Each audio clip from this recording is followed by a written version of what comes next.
দর্শক, এবার আমরা লন্ডন যেতে চাই, সেখানকার খবরাখবর জানাবো সহকর্মী হেফাজুল করিম রকিব সেই খবরগুলো রাখছেন। রকিব, বিএনপি চেয়ারপারসনকে লন্ডন ব্রিজ হাসপাতালে ভর্তির প্রক্রিয়া সম্পর্কে জানতে চাই, কিছু কি জানতে পেরেছেন কিনা আপনি?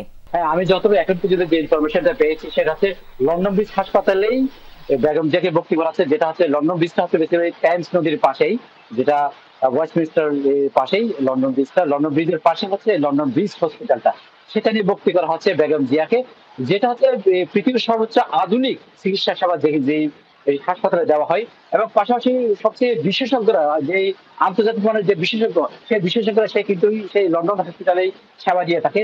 সেটা প্রায় 160 শয্য বিশিষ্ট এই হসপিটালটি, এবং প্রায় 22টি কি আছে আপনার এই আইসিইউ আছে, পাশাপাশি প্রায় 10টি অপারেশন থিয়েটার আছে, যেখানে সব মিলিয়ে এই হাসপাতালটা কিন্তু এখানে বড় বড় অনেক গুণী মানুষ এখানে চিকিৎসা নিয়েছেন, এবং সবচেয়ে অত্যাধুনিক যে যন্ত্রপাতিগুলো সেখানে রয়েছে, যেখানে আপনার যে কিডনি রোগ থেকে শুরু করে লিভার সিরিজ থেকে শুরু করে আপনার হার্ট থেকে শুরু করে বিভিন্ন রোগের কিন্তু সর্বোচ্চ সেবাটা কিন্তু লন্ডন ব্রিজ হসপিটালে দেওয়া হয়।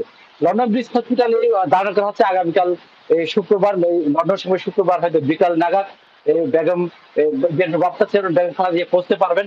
ইতিমধ্যে আমরা শুনেছি, আপনি জানেন যে ডক্টর জুবাইদা রহমান উনি অলরেডি বাংলাদেশের উদ্দেশ্যে রওনা দিয়েছেন, সেই ইনফরমেশন আমরা পেয়েছি। তবে এখনো সোর্স যতটুকু এটা এখনো কনফার্ম, বাট আমরা অনেকের কাছে লন্ডন বিএনপি অনেকের কাছে শুনতে পেয়েছি উনি সকালেই রওনা দিয়েছেন যে বেগম জিয়াকে আনার জন্য বাংলাদেশে উনি অলরেডি যাচ্ছেন। উনি পৌঁছলে কিন্তু বেগম জিয়াকে হয়তো শুক্রবার সকাল নাগাদ এবং লন্ডন সময় রাত 12টার দিকে হয়তো ওনাকে নিয়ে আসার পর্যায়ে পড়বে।